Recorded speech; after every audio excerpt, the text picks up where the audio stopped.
Shalom, salam sejahtera. Perkenalkan nama saya Frilian Nedrik Tamaela dengan NIM 015022500001. Saat ini saya ingin mempresentasikan terkait makalah yang saya buat dengan judul Menjadi Perawat yang Berkenan di Hati Allah, Integrasi Etika dan Profesionalisme dalam Praktik Keperawatan.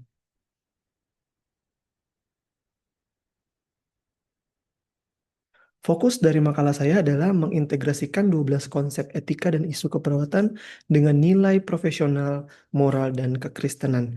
Jadi ada 12 konsep. Ini dia 12 konsep yang sudah kita pelajarin selama satu semester dalam mata kuliah etiket dan isu dalam keperawatan. Yang pertama, konsep etika keperawatan yang saya ambil khususnya adalah kerahasiaan. Yang kedua ada tren dan isu praktik keperawatan. Yang ketiga konsep gambaran diri. Terus konsep moral dan dalam keperawatan, etika berkomunikasi, etika bermedia sosial, etika berpenampilan profesi, etika pekerjaan intraprofesi, etika pekerjaan interprofesi, personal hygiene, dan penampilan profesional. Kita akan bahas satu-satu. Tapi sebelumnya kita masuk kepada latar belakang masalah etik dan moral ya. Jadi menurut ICN 2022, dunia keperawatan itu menghadapi berbagai macam dilema etik dalam keputusan klinik dan komunikasi. Kemudian tren dan isu keperawatan ini menjadi penting karena ini berfokus kepada keadilan dan humanis dalam proses keperawatan. Lalu ada moral dan gambaran diri yang berperan penting dalam keputusan klinis dan integrasi profesional. Kemudian latar belakang yang berhubungan dengan komunikasi, media sosial, dan penampilan ini penting karena dengan komunikasi itu menjaga hubungan terapeutik dengan pasien dan keluarga ya. Kemudian etika media sosial ini penting untuk menjaga kerahasiaan pasien dan citra profesi. Jadi nggak sembarang kita bisa posting foto pasien di sosial media, itu semua ada aturannya ya, menurut Suryani 2021. Kemudian penampilan profesional dan personal hygiene. Ini penting untuk karena berpengaruh terhadap kepercayaan pasien terhadap perawat menurut WHO 2021.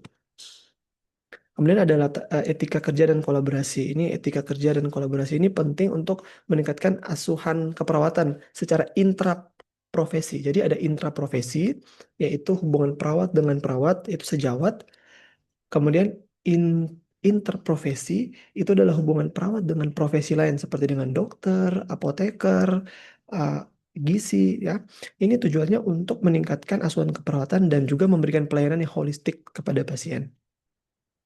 Kenapa saya memilih Rumah Sakit Siloam dan saya mengaitkan 12 konsep ini dengan nilai kekristenan? Yang pertama, saya senang untuk membahas tentang integrasi kasih, kejujuran, dan tanggung jawab yang merupakan nilai kekristenan. Ini ada pengaruhnya ternyata dengan 12 konsep ini. Lalu ayat yang saya ambil bisa dilihat dalam Kolose 3 ayat 23.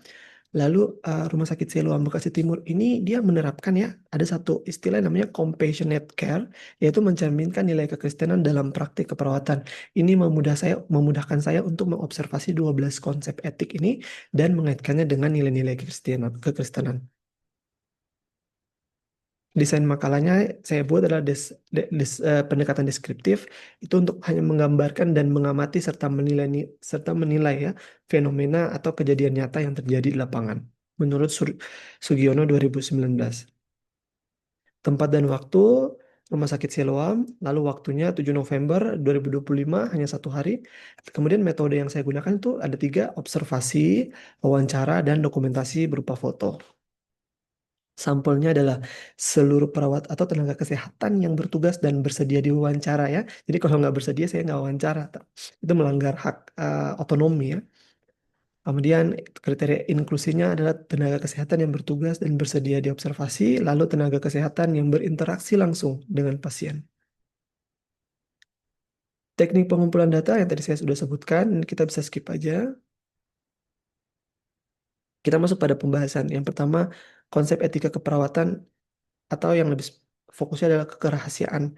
Ini saya menemukan bahwa perawat ini ternyata menjaga kerahasiaan pasien dan tidak membeberkan atau membicarakan kondisi pasien ini ke area publik. Ini tentunya sejalan dengan peraturan PPNI di dalam pasal 2 ya, sesuai dengan kode etik. Lalu nilai kekristenan kita bisa buka di dalam 1 Petrus 4 ayat 8 yang berbicara tentang kasih itu dia harus menutupi ya. Dia tidak boleh membeberkan ya.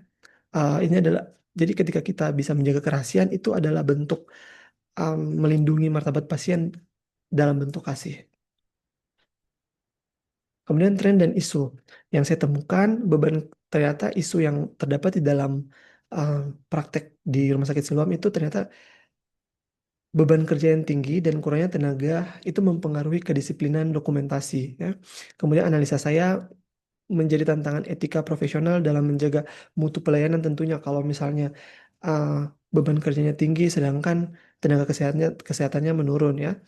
Lalu nilai kekristenan apa yang bisa yang didapat dari tren dan isu ini? Ternyata mengingatkan pentingnya tanggung jawab dan ketekunan dalam pelayanan. Jadi tidak ada alasan ketika kita sedikit atau banyak kita harus dengan sepenuh hati menerapkan asuhan keperawatan. Konsep gambaran diri dan moral.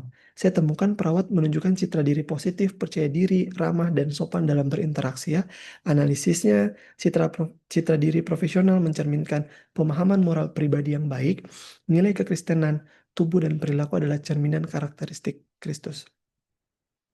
Kemudian konsep moral dalam keperawatan, temuannya pengambilan keputusan etis dilakukan dengan mempertimbangkan nilai kemanusiaan dan kesejahteraan pasien. Wah, ternyata masih diperlakukan, ya, diterapkan oleh perawat-perawat di Rumah Sakit Siloam. Analisanya, moralitas perawat diuji saat menghadapi dilema klinis, ya. Tentunya ada dilema, tapi empati tetap menjadi dasar keputusan. Nilai kekristenannya adalah melayani dengan kasih tanpa membeda-bedakan. Jadi nggak peduli dia dari suku mana, kita harus fokus kepada pasien dalam menentukan setiap keputusan-keputusan moral. Kemudian etika berkomunikasi dan bermedia sosial.